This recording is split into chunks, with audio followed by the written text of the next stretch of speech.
Selamat sore teman-teman, saya saat ini berada di Museum Sandi yang berada di daerah Kota Baru, Yogyakarta.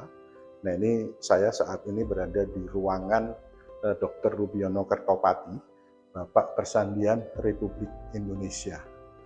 Kenapa saya menjadi mementingkan untuk bikin vlog kecil-kecil ini? Karena saya jadi ingat bahwa beliau, Bapak Dr. Rubiono Kertopati, pada waktu tahun 68, kapasitas beliau sebagai Ketua Dewan Telekomunikasi Nasional itu menggagas untuk membentuk organisasi amati radio yang kita kenal saat ini.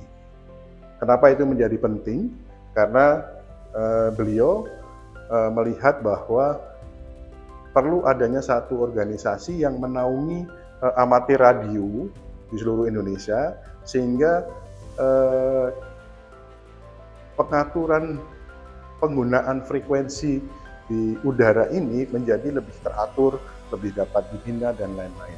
Karena dari sejarah yang ada, sebelum tahun 68 itu, ini tempat terjadi chaos pemanfaatan ruang udara kita, khususnya pemanfaatan frekuensi. Nah, pada waktu itu beliau sebagai Ketua Dewan Telekomunikasi Nasional menggagas dibentuknya organisasi yang menyatukan komunitas-komunitas radio yang ada pada saat itu, sehingga terbentuk menjadi ORARI sebagai wadah tunggal organisasi amatir yang ada di Indonesia. Ini penting tadi, alasannya salah satunya adalah dari sejarah yang ada yang saya baca. Kenapa itu diperlukan? Karena pada saat itu terjadi chaos seperti yang saya sampaikan tadi. Nah, inilah sosok Dr. Rubiono Kertopati, Bapak pendiri Persandian Indonesia sekaligus Bapak ORARI. Karena beliau adalah Ketua ORARI pertama pada saat itu. Sehingga ORARI bisa berdiri sampai saat ini. Meskipun kita menyadari bahwa ORARI dalam perjalanannya mengalami pasang surut, termasuk dalam aturan kelembagaannya. Kalau dulu ORARI ditetapkan dengan peraturan pemerintah, saat ini hanya ditetapkan dengan peraturan menteri. Nah, ini mungkin bisa menjadi evaluasi buat kita, apakah perlu kita kembalikan lagi menjadi peraturan pemerintah atau tetap peraturan menteri. Ini kita perlu lakukan kajian bersama, sehingga keberadaan organisasi ini bisa memberikan manfaat yang semakin besar buat kepentingan bangsa dan negara.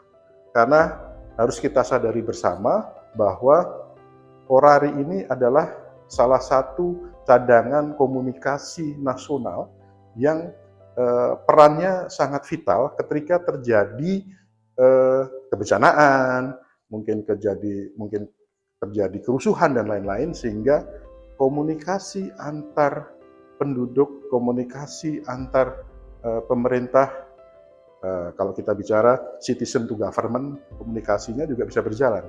Beberapa case ke belakang, seperti kasus yang terjadi di Aceh Tamiang yang baru-baru ini, pemerintah dalam ini BNPB bisa mengetahui kondisi di Aceh Tamiang karena peran dari seorang amatir radio yang ada di sana. Nah, Bupati Aceh Tamiang bekerjasama dengan salah satu anggota ORARI bisa mengirimkan informasi terkait kondisi Tamiang ke Jakarta, sehingga dari ORARI pusat bisa meneruskan ke lembaga terkait sehingga bantuan bisa diberikan. Nah, ini salah satu peran strategis dari ORARI, dan ini dulu yang membentuk adalah beliau ini. Ini kalau lihat patungnya ada di sini, ini ada beberapa penghargaan yang diberikan oleh pemerintah kepada Dr. Rubiono Kertopati sebagai salah satu insan telekomunikasi nasional yang perannya sangat banyak, termasuk buat kita di ORARI.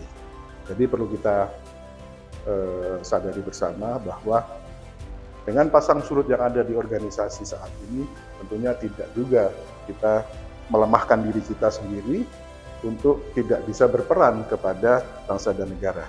Ayo kita bangkit kembali, membangun organisasi ini seperti cita-cita Dr. Rubiono Kertopati, menjadi garda terdepan telekomunikasi, menjadi salah satu cadangan komunikasi nasional ketika terjadi bencana atau ketika terjadi unrest lainnya. Mungkin sepintas ini bisa menjadi bahan renungan buat kita.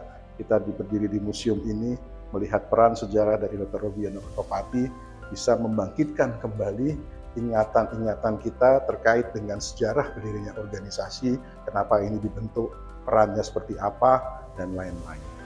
Jadi mari kita tetap berbuat sebaik mungkin, semaksimal mungkin untuk kemajuan organisasi kita yang kita cintai ini.